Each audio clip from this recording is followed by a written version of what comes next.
mahasiswa yang kelebihan energi katanya Mario Teguh. Emang dunia itu tampak mudah di omongannya Mario Teguh gitu ya. Yang selanjutnya penerapan nilai aspek nilai-nilai berakhlaknya. Yang pertama, saya melakukan konsultasi sebagai bukti dedikasi saya. Tentunya kita ketika melakukan suatu program atau rencana, kita harus konsultasi dulu sama atasan. Nggak boleh langsung ujuk-ujuk gawe gitu, nggak bisa. Kita diskusikan dulu sama kepala sekolah. Bu, saya buat kayak gini. Setuju atau bukan? Gitu. Nggak bisa langsung kita buat terus kita evaluasi sendiri, nggak ada diskusi, nggak bisa. Itu sebagai wujud kita loyal terhadap atasan, dedikasi, loyal. Dan juga terjadi kolaborasi yang bagus kita sama atasan. Ada sinergisan, hubungan baik kita terhadap atasan. Yang kedua, saya menjalankan kegiatan program kerja wali kelas sesuai rencana yang telah ditetapkan. Ini akuntabel, kompeten. Ya jelas, ketika kita sudah membuat program, sudah merencanakan, sudah diketahui sama wali kelas, sama kepala sekolah, Pak, kita harus menjalankan programnya. Yang ketiga, nah setelah menjalankan program tentunya ada plus minusnya.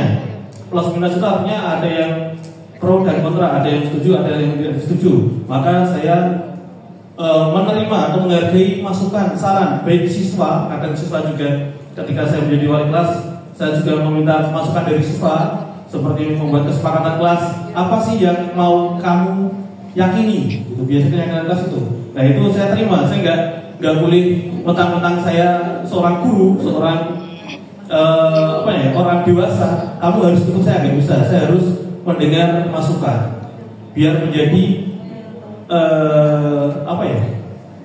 menjadi kesepakatan bersama. Nah, dan ini bagian dari harmonis. Selanjutnya, terima kasih.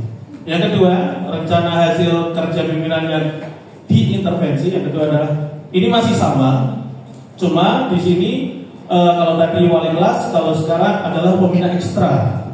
Nah, Bapak Ibu, saya di SMA Kalimun selain jadi wali kelas, saya juga ditunjuk menjadi pembina pramuka. Pembina tepuk pramuka. Tepuk satu. Aspeknya juga sama, kuantitas dan waktu. Targetnya untuk kuantitas laporan program ekstra itu satu dokumen, itu berupa kegiatan-kegiatan ekstra 1 tahun. Itu kita buat, itu juga buatnya bukan saya sendiri, saya bekerja sama dengan pembina lain. Ada pembinanya ada 4 yang dari dalam dan 3 dari luar. Nah, itu kita maaf 3 dari dalam, 3 dari luar, dan dulu 4 karena yang satunya udah keterima pendidikan di SMA 1 Cipinang. Ya. Nah kita itu juga sama, membuat program itu nggak bisa buat sendiri, kita harus bersama-sama dengan teman-teman sejawat. Itu persentase kegiatan itu 100%, waktu pelaksanaan 12 bulan atau 1 tahun. Kegiatan dan tahapan. Yang pertama menyusun, ini tadi udah ya. Output kegiatan. Nah, output kegiatan itu berupa presensi kehadiran. Oke, ya, terima kasih. Udah dinyatakan. Terus ada jurnal latihan. Terus penerapan nilai-nilai berakhlaknya yang pertama, ya seperti yang tadi wali kelas, ini juga sama. Adanya konsultasi dulu program kerja itu sama sama atasan, itu bentuk loyal, dan kerjasama sinergis itu kolaboratif. Yang kedua, menjalankan kegiatan program itu akuntabel. Yang ketiga, menghargai saran masukan siswa dan rekan sejawat. Kadang juga ada masukan dari Bapak Ibu guru, kalau bisa kemahnya jangan 4 hari tapi 1 bulan, itu bisa. Lanjut Pak, lanjut Bu. Lanjutkan. Yang ketiga, Rencana hasil kerja pimpinan yang diintervensi adalah terkelolanya kegiatan pengembangan kompetensi guru dan tenaga pendidikan. Rencana hasil kerja terlaksananya kegiatan peningkatan kompetensi melalui peran serta kegiatan pelatihan dan bimbingan teknis yang memperoleh sertifikat di bidang pendidikan, budaya, riset dan teknologi. Ini juga bersama seperti punya teman saya tadi, Bu Dewi, karena tiap RHK di guru itu banyak yang sama, bukan jiplak atau bukan berat, tapi karena memang RHK-nya sama. Nah, ini set targetnya adalah 4 sertifikat, persentasenya adalah 100%, waktu pelaksanaan kegiatan 12 bulan. Ya, sama. Tahap pertama adalah menyusun jadwal kegiatan, yang kedua adalah melaksanakan peningkatan kompetensi melalui pelatihan dan bimbingan, yang ketiga adalah mengisi buku jurnal kegiatan. Outputnya adalah bentuk sertifikat itu sendiri.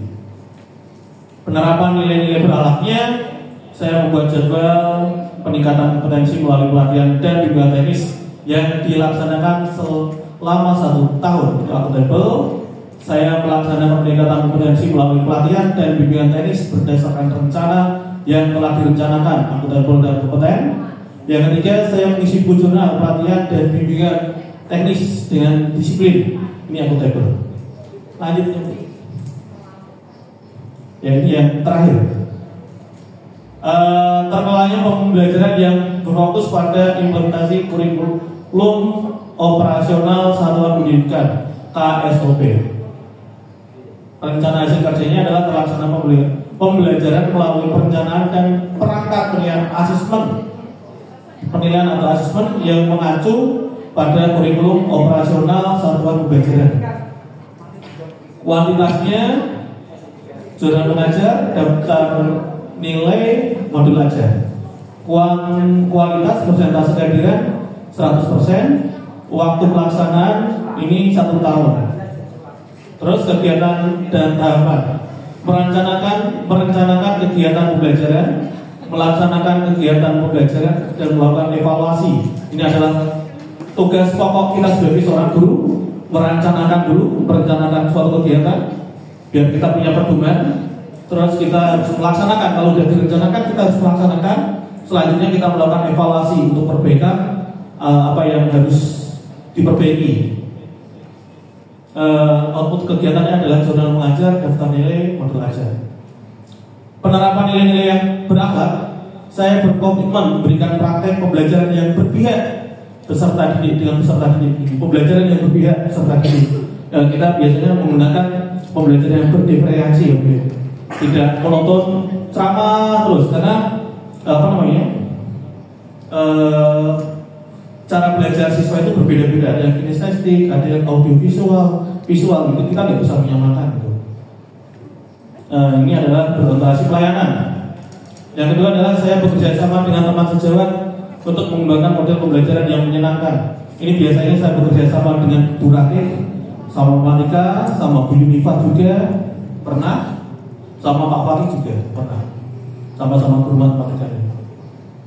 Yang terakhir, saya akan terus berinovasi dengan pembelajaran sesuai dengan perubahan zaman. Pembelajaran itu harus disesuaikan dengan zamannya, Bapak Ibu. Kalau sekarang zamannya internet, ya kita harus bisa beradaptasi, adaptif. Jangan pakai model yang lama yang ditutup. Kalau dulu kan belum ada internet gitu. Ini kata Dr. Aisyah Dahlan itu bahwa otak manusia itu semakin lainnya semakin kenauan itu otaknya semakin canggih. Kita nggak bisa menyamakan otak siswa sekarang dengan otak siswa yang dahulu kala, nggak bisa. Itu kata Dr. Aisyah Dahlan. Saya suka mendengarkan kalau beliau itu ceramah itu. Itu aja Bapak Ibu yang bisa saya sampaikan. Ada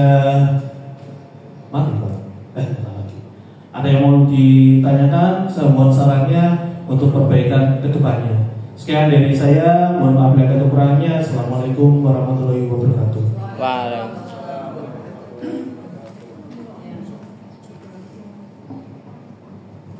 Ya, terima kasih, bagus sekali Pak Lukman.